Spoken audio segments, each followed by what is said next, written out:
Gaza City came under heavy bombing as a U.S. top diplomat warned that time to reach a negotiation may be running out.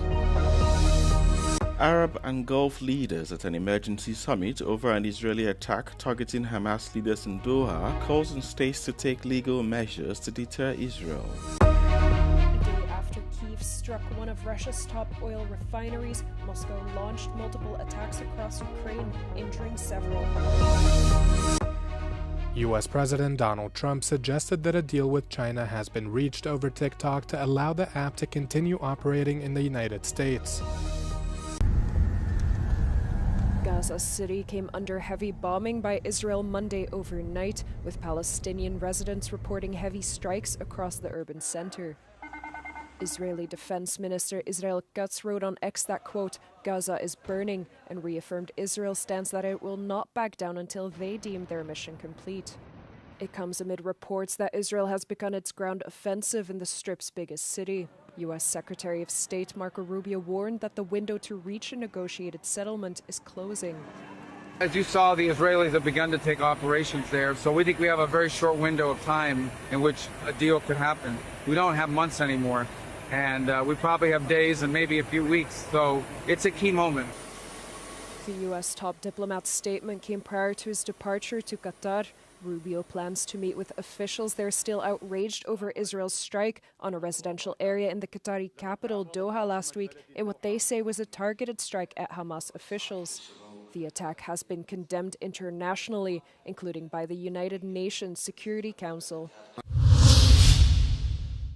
Qatar's Emir opened Monday's emergency Arab-Islamic summit by reminding heads of state and dignitaries of the September 9th Israeli airstrike on Doha. Sheikh Tamim bin Hamad Al Thani condemned the attack as blatant, treacherous, and cowardly. The high-level summit was convened in direct response to the strike that targeted Hamas leadership in the Qatari capital. Its large turnout was seen as a strong signal of Arab and Muslim solidarity with Qatar. The Emir accused Israel of deliberately targeting negotiators and undermining peace efforts, but stressed that Qatar will continue working with the U.S. and Egypt on a possible ceasefire between Israel and Hamas. هو أن رئيس الحكومة الإسرائيلية الذي يتباهى بأنه غير وجه الشرق الأوسط في العامين الأخيرين يقصد فعلا أن تدخل إسرائيل في أي مكان شاءت ومتى شاءت. إنه يحلم أن تصبح المنطقة العربية منطقة نفوذ إسرائيلية وهذا وهم خطير. We highly appreciate, of course, the very strong messages sent by the leaders today in their speeches, and the summit made for, at least for today, Qatar the capital of Arab and Islamic solidarity. And it's a very important symbolic step to send a very clear message to the international community that we will not be left alone, but we are also not going to allow Israel to continue with impunity with its aggression on the region as a whole. I think it is important for all of us to realize that we might be entering into a new phase after such a summit, because it is obvious that the old ways of dealing with the occupying power of Israel is or are unacceptable, and they did not really yield any positive results so far. As the summit wraps up, questions remain over what actions will actually follow. U.S. Secretary of State Marco Rubio is expected in Qatar on Tuesday on the back of his meeting with Israeli Prime Minister Benjamin Netanyahu. Adil Halim, Euronews, Doha. Spanish Prime Minister Pedro Sanchez called for Israel to be banned from international sporting events on Monday. Tensions between Spain and Israel have soared in recent weeks, as Sanchez's left-wing government grew increasingly vocal against Israel in its conduct of war in Gaza. Speaking to members of his Socialist Party, the Spanish premier said Israel, just like Russia, should be excluded from international competitions. The Spanish leader stressed that it's important to practice uniformity in stance against aggressors, no matter who they are. Y creo que las organizaciones deportivas deben plantearse si es ético que Israel siga participando en competiciones internacionales. ¿Por qué se expulsó a Rusia tras la invasión de Ucrania y no se expulsa a Israel tras la invasión de Gaza? Nuestra posición es clara y rotunda y además creo que la comparte una inmensa mayoría de la ciudadanía. Da igual lo que voten, voten izquierda, derecha, centro, da igual.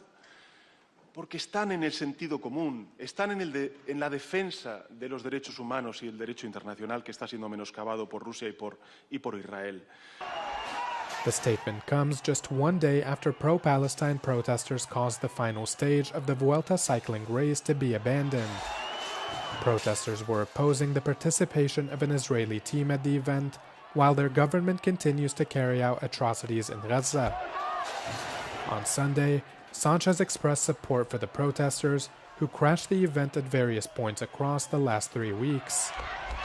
The Spanish leader, speaking at an event, noted that it's important to stand behind and admire those who support just causes such as Palestine.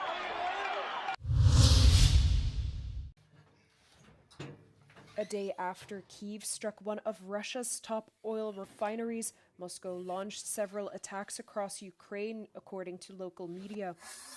4 firefighters that were tackling a blaze were injured and taken to the hospital after they were targeted by a Russian drone attack in the Chernihiv region.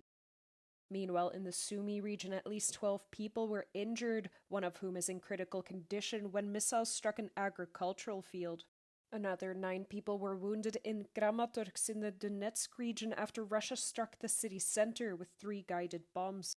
Найбільш ефективні санкції, які діють найшвидше, це вогонь на російських нафтових заводах, на їхніх терміналах, нафтобазах. Суттєво обмежили російську нафтову галузь, і це суттєво обмежує війну. A day prior, Ukraine struck one of Russia's largest oil facilities. Several media reported oil prices rose on Monday as a result of the attack. On Sunday, US President Donald Trump had also called on NATO allies to stop purchasing Russian oil and claimed it weakened the alliance's negotiating position. British royals are set to receive US President Donald Trump, who is visiting the United Kingdom this Tuesday for a historic second state visit. The visit will include a state banquet hosted by King Charles III at Windsor Castle and a bilateral meeting with Prime Minister Keir Starmer. Trump and First Lady Melania are expected to arrive on Tuesday evening and depart Thursday in what will see the UK deploy one of its biggest security operations. Their visit comes after an invitation was formally extended in February to Trump, with Starmer presenting a signed letter from King Charles. During the visit, Trump will inspect the Guard of Honor and pay a private visit to the grave of late Queen Elizabeth II, who received him during his first state visit in June 2019. While the U.S. leader will be wined and dined by the royal family, senior officials on both sides will be fleshing out matters on bilateral issues and cooperation behind the scenes. The U.S. and U.K. are expected to announce agreements on technology and civil nuclear energy. U.S. President Donald Trump has suggested that a deal with China has been reached over TikTok to keep the platform running in the United States. Trump teased the news in a post on his own social media platform, Truth Social, on Monday, and opted to keep an element of mystery around the deal. Trump wrote, quote, "A deal was also reached on a certain company that young people in our country very much want to save." TikTok was initially shut down as U.S. lawmakers expressed concern that the popular app was being used to retrieve personal information from its users, which then gets stored with its Chinese parent company ByteDance. Washington also accused the Chinese Communist Party of having access to this data, citing a major security concern. The app was given permission to operate, so long as an American company purchases its U.S. subsidiary. Trump said the deal was reached as U.S. and Chinese delegations met in Europe to discuss a trade deal as the threat of crippling sanctions continues to loom. He also noted that he will be speaking with his Chinese counterpart Xi Jinping later this week, insisting that the relationship is very strong.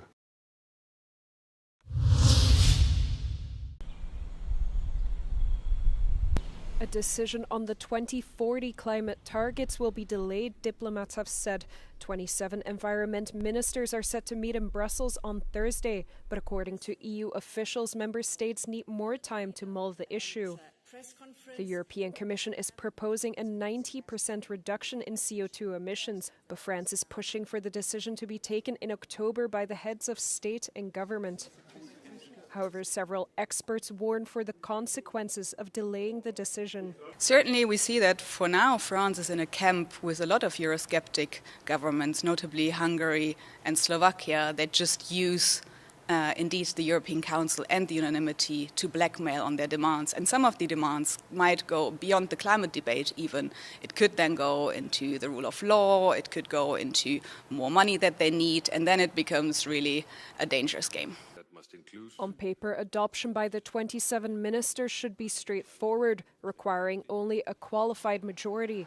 Germany and the Netherlands back the objective, while France, Italy and several Central European countries remain more cautious.